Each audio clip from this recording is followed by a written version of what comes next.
ગુજરાત બુલેટિનમાં આપનું સ્વાગત છે। લેટર કાર્ડના કારણે અમરેલી સમગ્ર ગુજરાતમાં ચર્ચાનું કેન્દ્ર બન્યું। મહિલા કોંગ્રેસના પ્રદેશ અધ્યક્ષ જેનીબેન ઠુમ્મર દ્વારા લેટર કાર્ડ આરોપીઓને જ્યાં રખાયા છે તે જેલની મુલાકાત લેવામાં આવી હતી અને ત્યારબાદ જેલના દરવાજે માધ્યમોને સંબોધિત કરવામાં આવ્યા। અત્રે ઉલ્લેખનીય છે કે આ સમગ્ર ચર્ચાનું કેન્દ્ર સ્થાન એવી દીકરી પણ અત્યારે જેલમાં જ બંધ હોય તેને બહાર લાવવામાં તમામ રાજકીય પક્ષોને સરકારી તંત્ર દ્વારા પ્રયત્ન થઈ રહ્યા છે। સમગ્ર ગુજરાતમાં ચર્ચાનું કેન્દ્ર બનેલ મધ્યમ વર્ગીય કોમ્પ્યુટર ઓપરેટર દીકરીને આરોપી બનાવવાની ઘટનાના ઘેરા પ્રત્યાઘાતો પડ્યા છે। ત્યારે આ મામલે પ્રથમથી જ મોખરે રહેલા ગુજરાત પ્રદેશ કોંગ્રેસના મહિલા અધ્યક્ષ જેનીબેન ઠુમ્મરે પીડિત દીકરીના પરિવારની મુલાકાત લીધી હતી અને જ્યાં સુધી આ દીકરી સન્માનભેર પોતાના ઘરે પરત ન આવે ત્યાં સુધી પીડિત પરિવારના ઘેર દીકરી તરીકે રહેવાનો નિર્ણય જાહેર કરતા સમગ્ર મામલે તંત્ર બેકફૂટ આવી રહ્યું છે તેમ દેખાઈ રહ્યું છે। કાર્યવાહી થાય તે ખૂબ જ જરૂરી છે। નમસ્તે।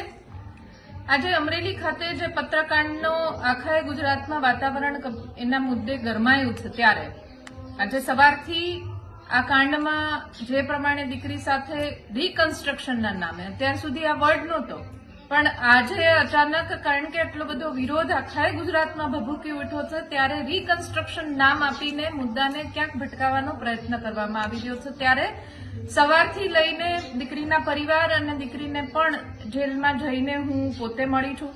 એની સાથે જે ઘટનાઓ થઈ રાત્રે 12:06 એની ધરપકડ ઘરેથી કરવામાં આવી, જે પ્રમાણે રિકન્સ્ટ્રક્શનના નામે પ્રેસ કોન્ફરન્સના નામે અને બીજા ત્રીજાના નામે એની પજવણી કરવામાં આવી છે। ભારતીય જનતા પાર્ટીના બીજા 3 કાર્યકર્તાઓ તો ભારતીય જનતા પાર્ટીના પણ નાગરિક તરીકે એમણે પણ એમની વ્યથા ઠાલવી, એમના સગા સ્નેહીજનોએ જેલમાં વ્યથા ઠાલવી કે અમને પણ વકીલો મળતા નથી। એટલે તમે વિચાર કરો કે ભારતીય જનતા પાર્ટીના શાસનમાં ભારતીય જનતા પાર્ટીના કાર્યકર્તાઓ પણ સુરક્ષિત નથી ને પ્રજા તરીકે આપણે આપણા રક્ષણની ક્યાંક આશા રાખીએ છીએ એ હું માનું છું ત્યાં સુધી ઠગારી નીવડે એ પ્રકારનો આ કિસ્સો છે। કોઈ પણ રાજકારણની વાત નથી કરવી એટલા માટે કે જ્યારે દીકરીની વાત આવે, મહિલાની વાત આવે ત્યારે આ સંવેદનશીલ મુદ્દો કહેવાય અને એના સાથે જો આ રીતનું ઓરમાયું વર્તન થતું હોય અને કથની અને કરણીમાં ફરક માનનીય હર્ષભાઈ ગૃહમંત્રીને પૂછવા માંગુ છું કે આવો જ એક પત્રિકાકાંડ સુરતમાં થયો ત્યારે આ જ પ્રકારે જેણે 182 ધારાસભ્યોને પત્ર લખીને મોકલ્યા હતા ત્યારે એનો લેટર ટાઈપ કરવાવાળું વ્યક્તિ હતી એને તમે આરોપીને બદલે સાક્ષીમાં રાખ્યા હતા અને અમરેલીમાં એ જ પ્રકારની આ કિસ્સો છે ત્યારે તમે એને આરોપીમાં રાખ્યું છે। એટલે આવા ડબલ સ્ટાન્ડર્ડ પોલીસના કેમ? એટલે રિકન્સ્ટ્રક્શનના નામે આવું કોઈ ઘટના સરઘસ નથી નીકળ્યું, એના નામે માનનીય આરોગ્ય મંત્રીને જો આવું કહેવું પડે કે આવું કોઈ સરઘસ નથી નીકળ્યું તો શરમજનક કહેવાય। માનનીય આરોગ્ય મંત્રી શ્રી અહીંયા સરઘસ નીકળ્યું છે, જે સીન સપાટા થયા છે એ અમરેલી જિલ્લાના દરેક મીડિયા કર્મીના મોબાઈલમાં અત્યારે રેકોર્ડમાં છે। એટલે આવી કોઈ વાત રિકન્સ્ટ્રક્શનની કરશો નહીં ને રિકન્સ્ટ્રક્શન કરવું હોય તો ઘણા બધા ગુનાઓ છે એના કરજો। અત્યારે હું પરિવાર સાથે છું અને જ્યાં સુધી આ દીકરીને આ ઘરમાં એને ઇજ્જતભેર અને જેને સરઘસ કાઢવાને જે કહીને નામે રિકન્સ્ટ્રક્શનના નામે સરઘસ કાઢે છે પણ ખરા અર્થમાં સરઘસ કાઢીને એના ઘર સુધી પહોંચાડવાની જવાબદારી લીધી છે એ પરિવાર સાથે હું બેઠી છું। દીકરીના પપ્પા છે, દીકરીના મમ્મી છે શરદબેન, અને જ્યાં સુધી એમને તમારા માધ્યમથી પણ વચન આપું છું ને જ્યાં સુધી એમની દીકરી એમના હાથમાં નહીં આપું ત્યાં સુધી હું દીકરી બનીને આ પરિવાર પાસે રહેવાની છું। આ મીડિયાના આના માધ્યમથી આપને પણ વિનંતી કરું છું કે આ પરિવારને જ્યાં સુધી દીકરી ન આવે ત્યાં સુધી સધિયારો આપવા માટે આપ આવવા માંગતા હોય તો ચોક્કસથી આવશો, એમનું મનોબળ મજબૂત થશે અને હું પણ એમની સાથે જ્યાં સુધી દીકરી નહીં આવે ત્યાં સુધી અવિરતપણે એમના સાથે રહીશ।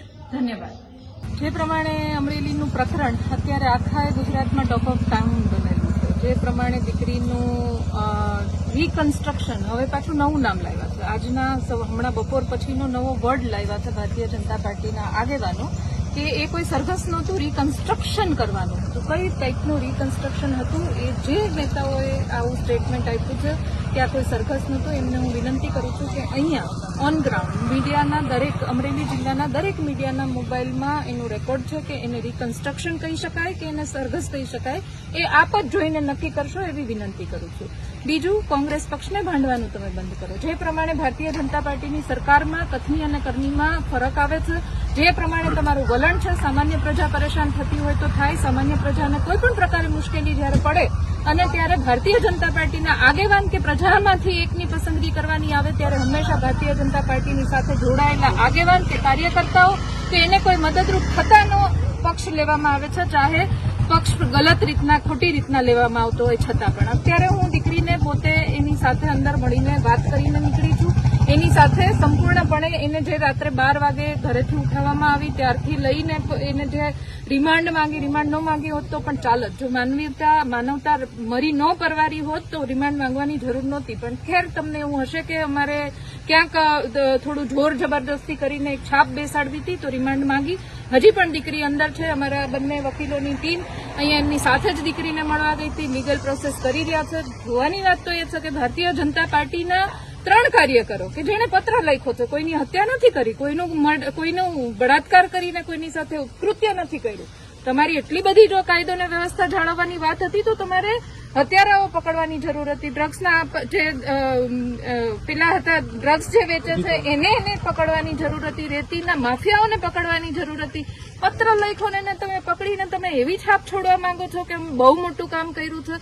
તમે વિચાર કરો એમના પક્ષના. હું તો કોંગ્રેસ પક્ષની આગેવાન ચૂંટણી પણ લડી છું, છતાં પણ હું કહું છું કે પક્ષથી પરે રહીને પ્રજાના પ્રશ્નોને અવાજ આપવો જોઈએ. મહિલાની જયારે વાત આવે, ખૂબ સંવેદનશીલ આ મુદ્દો કહેવાય. જયારે મહિલાને બાળકની વાત આવતી હોય ત્યારે કોઈ પક્ષ મૂકીને જેનાથી પણ અવાજ ઉઠે એને અવાજ ઉઠાવવો જોઈએ. એટલે મારી ફરજ સમજીને મહિલા તરીકે આ દીકરીનો અવાજ બનવા માટે આવી. એના પરિવાર સાથે તમારા માધ્યમથી ગુજરાતની જનતાને તમને પણ કહેવા માંગુ છું કે આજથી લઈને જ્યાં સુધી આ દીકરીને એના ઘરે નહીં પહોંચાડું ત્યાં સુધીના પરિવાર સાથે હું રહેવાની છું. કારણ કે આ પક્ષમાં ભારતીય જનતા પાર્ટીની સરકારમાં ભારતીય જનતા પાર્ટીના જે અંદર 3 એમના જ કાર્યકરો કે જેમણે સિંચન કરવામાં, પક્ષનું સિંચન કરવામાં કંઈ બાકી નથી રાખ્યું, એમને પણ વકીલો ન મળતા હોય તો આપના માધ્યમથી ગુજરાતની પ્રજાને જણાવવા માંગુ છું કે તમારા સુરક્ષાની જવાબદારી તમારી પોતાની છે. સરકાર પર અપેક્ષા રાખવી પોકળ છે ને જ્યારે કોઈ આ વાત કે મુદ્દો ચગશે તો આ તો રીકન્સ્ટ્રક્શન હતું ને આ તો કોઈ સરઘસ નહોતું ને આ તો લીગલ ખાલી પ્રોસીજર હતી. લીગલ પ્રોસીજરમાં રાત્રે 12 વાગે દીકરીને પકડી ન શકાય.